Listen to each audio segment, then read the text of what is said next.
Break के बाद आप सभी का एक बार फिर से स्वागत है। अगली खबर का रुख करते हैं। जी हां, महाराष्ट्र की बात आपको मैं बताता हूं। महाराष्ट्र में हिंदुओं पर मुस्लिमों द्वारा अत्याचार की कहानी छुपी नहीं है। आए दिनों हिंदुओं पर धर्म परिवर्तन और जानलेवा हमले की खबरें सुनना आम बात हो चुकी है। ताजा मामले की अगर बात करें तो महाराष्ट्र से एक बेहद ही संगीन मामला है, जहां राज्य के कैबिनेट मंत्री अब्दुल सत्तार के गुंडों ने हिंदू समाज सेवक महेश शंकर पेल्ली पर जानलेवा यहां पर हमला कर दिया है। आपको ये बता दें कि ये इस तरीके का दूसरी बार हुआ हमला है, जब सत्तार के गुंडों ने महेश शंकर पेल्ली पर जानलेवा हमला कर दिया। आखिर कब तक इस तरीके के हमले जो हैं, एक हिंदू को चाहने वाले, हिंदू की रक्षा करने वाले एक समाज सेवक पर यह जिहादी हमला जो है होता रहेगा। और महाराष्ट्र की यह खबर है, जहां पर हिंदू समाज सेवक पर यह जिहादी हमला हुआ है। मंत्री अब्दुल सत्तार के गुंडों ने इस घटना को अंजाम दिया है और मंदिर परिसर की जमीन कब्जाने का आरोपी है सत्तार, और घटना पर प्रशासन मौन बैठा है। हमारी ये स्पेशल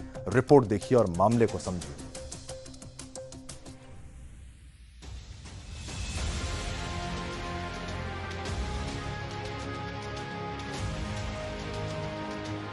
मॉर्निंग वॉक के लिए जाते वक्त समाज सेवक महेश शंकर पेल्ली पर कैबिनेट मंत्री अब्दुल सत्तार के गुंडों ने हमला कर दिया। हमला जानलेवा था, जिसे अब्दुल सत्तार के गुंडों ने चाकू से अंजाम दिया। इस पूरे मामले में हिंदू समाज सेवक की शिकायत पर संबंधित पुलिस थाने में मामला दर्ज किया गया और सुरक्षा के लिए पुलिस जवान भी उपलब्ध कराया गया है। आपको बता दें कि इससे पहले 26 नवंबर 2023 को सिल्लोड तहसील कार्यालय में मंत्री अब्दुल सत्तार के गुंडों ने इसी समाज सेवक महेश शंकर पेल्ली पर जानलेवा हमला किया था, जिसमें समाज सेवक महेश शंकर बाल बचे थे। और इन हमलाखोरों में खुद मंत्री अब्दुल सत्तार का प्राइवेट असिस्टेंट बबलू जब्बार पठान भी शामिल था।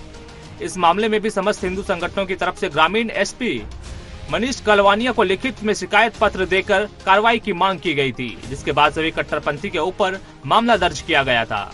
लेकिन पुलिस थाने में दूसरी बार मामला दर्ज होने के बावजूद अभी तक किसी की भी गिरफ्तारी नहीं हुई है। बताया जाता है कि मंत्री अब्दुल सत्तार की इतनी दहशत है कि सिल्लोड शहर की पुलिस भी उसके आगे नतमस्तक है। आपको बता दें कि पिछले 8 वर्षों से हिंदू समाज सेवक महेश शंकर पेल्ली ने मंत्री अब्दुल सत्तार के भ्रष्टाचार को लेकर कई बड़े खुलासे किए हैं। मंत्री अब्दुल सत्तार के भ्रष्टाचार की लिखित में ईडी को भी शिकायत दर्ज की गई है। बता दें कि मंत्री अब्दुल सत्तार अपने चुनावी क्षेत्र सल्लोड में हिंदुओं की जमीनों पर अवैध कब्जा, हिंदू भगवान के मंदिरों पर अवैध कब्जा और हिंदू किसानों की जमीनों पर भी अवैध कब्जा करने जैसे कई मामलों का आरोपी रहा है, जिसे महेश शंकर पेल्ली ने खुलासा किया है। इसी से बौखलाए मंत्री अब्दुल सत्तार के गुंडे लगातार महेश शंकर पेल्ली को जान से मारने की धमकी दे रहे हैं और दूसरी बार इस तरीके का जानलेवा हमला किया है।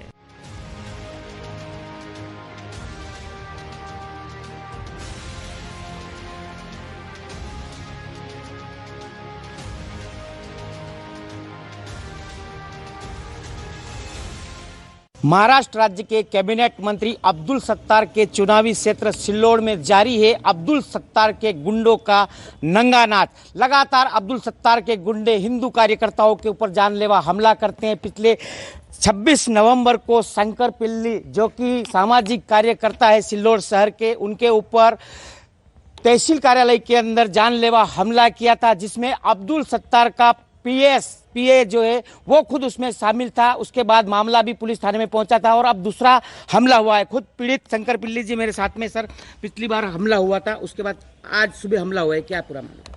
पिछले बारी को जब मैं तहसील कार्यालय में अब्दुल सत्तार के ही एक ज़मीन के प्रकरण में हियरिंग के लिए गया था, सुनवाई के लिए, उस वक्त जैसे ही मेरी हियरिंग खत्म होने के बाद तहसील के बाहर आया तो अब्दुल सत्तार के कार्यकर्ता बाहर जमा हुए थे। उसमें अब्दुल सत्तार का पीए बबलू नाम का और उसके जो नगर सेवक थे दूसरा एक बबलू, और उसके स्कूल के कार्यकर्ता, उसके जो कर्मचारी, ये पहले से ही फील्डिंग लगाकर वहाँ पे खड़े थे। और जैसे ही मैं तहसील के बाहर आया तो दरवाजे के अंदर ही मुझ पर अचानक एक हमला किया गया और मुझे जान से मारने की कोशिश की।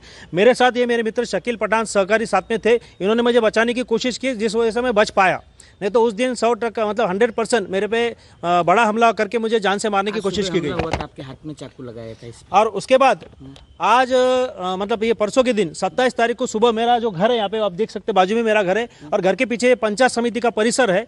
इस परिसर में सुबह मैं घूमने के लिए आता हूँ, मॉर्निंग वॉक के लिए। तो उस दिन भी मैं सवेरे मॉर्निंग वॉक के लिए आया और अचानक यहाँ से मेरे दाहिने हाथ से एक व्यक्ति आया और उसने मुझ पर अचानक मुझे नाम पूछा कि आप महेश शंकर पेल्ली हो क्या? मैंने बोला क्या बात है? तो नज़दीक आते उसने जेब से चाकू निकाला और मुझे मारने की कोशिश की। मैं 2 बार उसके हमले को बचाया, 2 बार बच के तीसरी बार जब उसका चाकू हाथ पकड़ने के लिए गया तो चाकू मेरे उंगली को लग के यहाँ पे मेरे को जख्म हो गई और लगभग 3 से 4 टाके बैठे हुए हाथ को।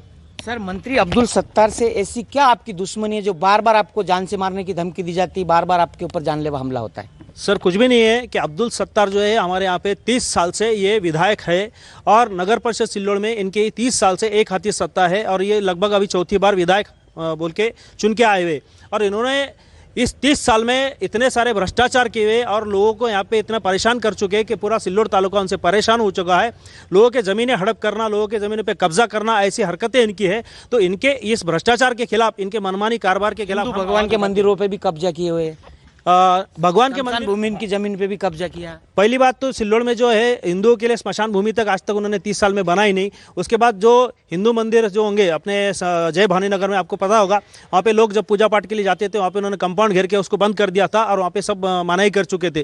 तो एक तरह से मुझे एक सवाल ऐसा उठता है कि महाराष्ट्र में और हमारे देश में हिंदुओं की सरकार बोली जाती है और एक भाजपा की हिंदुत्ववादी पहचान है एक सरकार बोल के, लेकिन हिंदुत्ववादी सरकार होते हुए भी अगर इस तरह से घटनाएं घटती है तो कहां पर ये हिंदुत्ववादी सरकार किधर है? क्या इनको लगातार डराया जा रहा, धमकी दे रही, फिर भी उसके बावजूद उस अब्दुल सत्तार के काले कारनामे, भ्रष्टाचार का खुलासा आप लगातार कर रहे हैं, आगे भी जारी रहेगा? सर, मैं अब्दुल सत्तार के खिलाफ 2 बार ईडी में कंप्लेंट दे चुका हूं। लगभग मैं 1600-1700 पेज के वहां पे पुरावे दाखिल कर चुका हूं। अगर समझो ईडी भ्रष्टाचार के खिलाफ कार्रवाई करती है तो मैं पूछना चाहता हूं सरकार को कि अब्दुल सत्तार पे कार्रवाई क्यों नहीं करती है? क्या उनका मंत्री होना, उनके पार्टी का मंत्री होने की वजह से क्या ये कार्रवाई करने के लिए टालाटाल करते? अगर ये अब्दुल सत्तार को बचा के मेरे जैसे कार्यकर्ताओं को मारना चाहती है, ऐसा मैं उनको सवाल पूछता हूं सर। तो बिल्कुल आप देख सकते हैं मंत्री अब्दुल सत्तार के ऊपर इतने गंभीर भ्रष्टाचार के आरोप यहां पर लगे हुए हैं, उसके बावजूद बड़ा सवाल यही है कि आखिर किस तरह से सरकार में अब्दुल सत्तार मंत्री पद पर बना हुआ है। BM Rathore, Sudarshan news, Chhatrapati Sambhajinagar. तो आपने देखा किस तरीके से जानलेवा हमला यहां पर कर लिया गया गुंडों के द्वारा, गुंडों का इस्तेमाल करते हुए। और हिंदू समाज सेवक पर यह पहली बार नहीं, दूसरी बार एक जानलेवा हमला, जो चाकू से उन पर हमला किया गया था, हाथ से उन्होंने रोका, उनका हाथ कट गया और 3 टांके वहां पर उन्होंने लगे हैं। और उन्होंने गुहार लगाई कि भाई मेरी सुनने वाला आखिर है तो है कौन।